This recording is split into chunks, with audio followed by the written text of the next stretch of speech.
May have been a controversial opinion here, but we shove the old part of the key in there and we'll just go with it.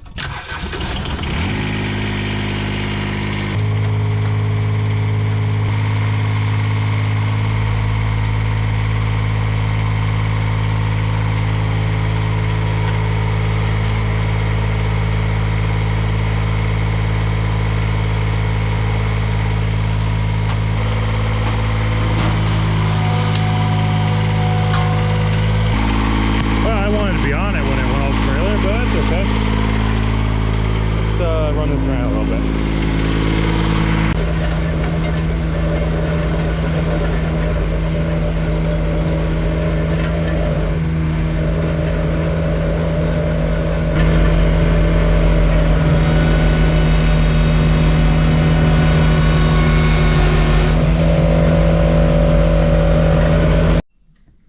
So I knew this key was going to bite me somehow or another, but a broken off piece of key, and it's now stuck in the ignition switch. Kind of knew it was going to be stuck in there, but it was fine until it wasn't. So we can't turn it now.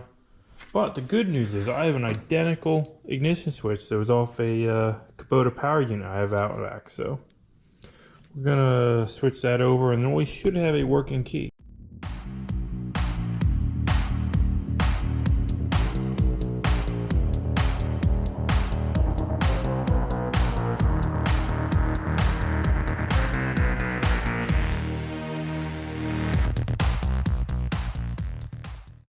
Alright, before we put this dash piece back in, let's just give this a shot, make sure it all works. Go plug.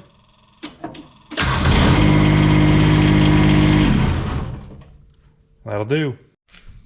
Alright, we got the ignition switch issue figured out. Just looking over this, there's a few neglect maintenance issues here. One is this fan belt is really loose, like so loose I can spin the alternator pulley without it turning anything else. So we'll just tighten that up quick.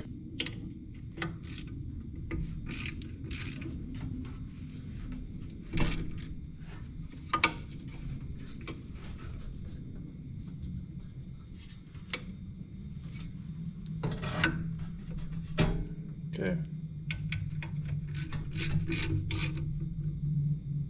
The oil dipstick tube is kind of sketchy, but I mean, it works, don't leak, so we'll leave that be. The drive handle, that's not right. Let's see if we can take this apart and fix that.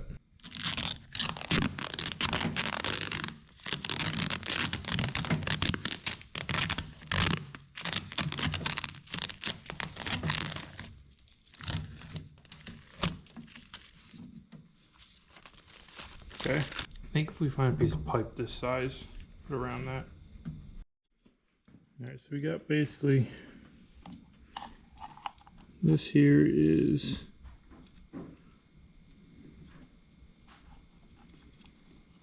so we got an inch and a quarter there.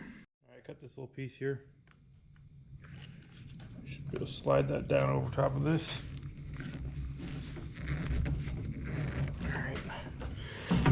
Got that, now we just gotta make this stick.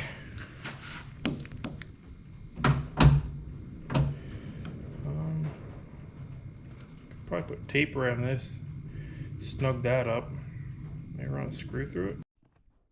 Alright, I was able to get the get enough tape on there. It's pretty secure. So I might run a screw through it just as extra measure.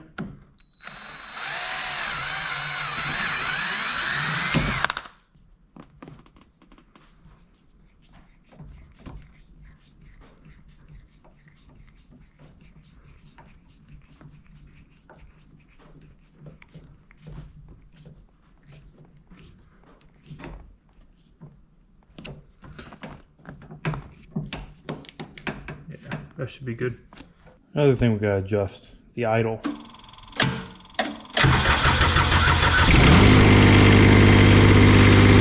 Way too high.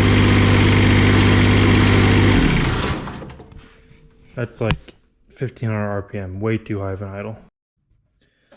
Probably a little hard to see, but down here we're working on the throttle arm of the injection pump. Basically you got this little set screw on top there, so you take that out a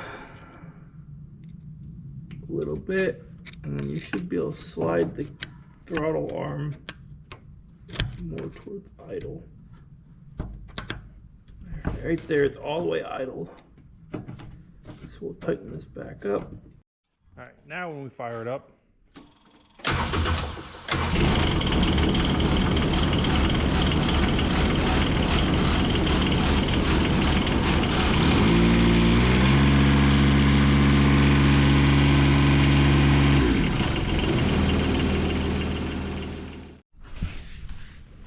this is one of the rear tie downs. It's supposed to be somewhat like that. But anyway, all it is a piece of flat steel across the back of the machine. It's missing this bolt, so when you actually tie down to it, it pulls it down and is bent. So let's straighten that and put a bolt in that.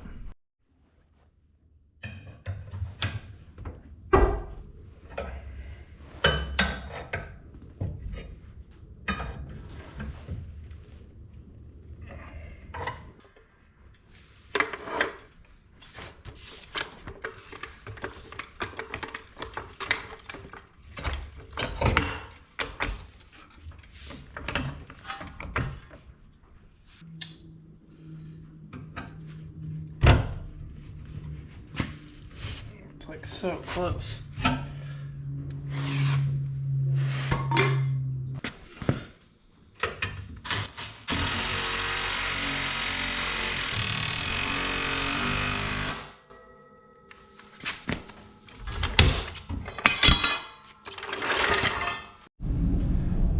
Alright, so I did this off camera because I wasn't really sure if it was going to make any difference or not, but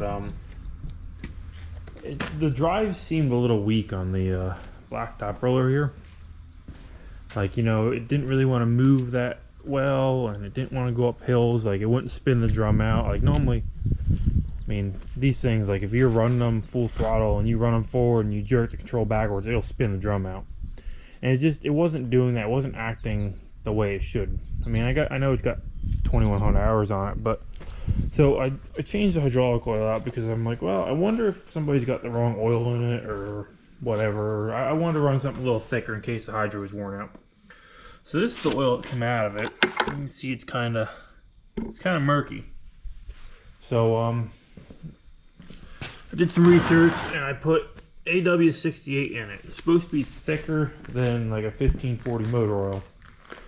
So I put that in it, and it seems to have made a huge difference on the performance of this machine.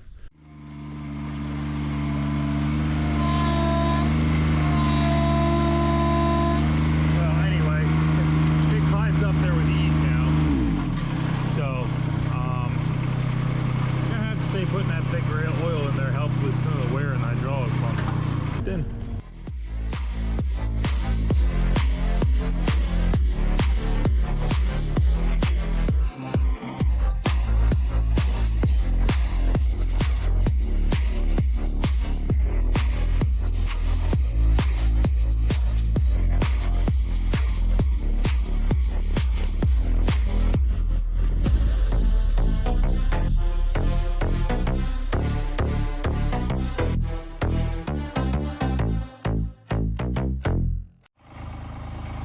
Well, alright, I think that's gonna kind of wrap up everything I wanted to do with this roller. We covered quite a bit of little miscellaneous repairs in this thing. And now it's actually useful. When I got it, I mean, granted, it was cheap. I only paid $1,500 for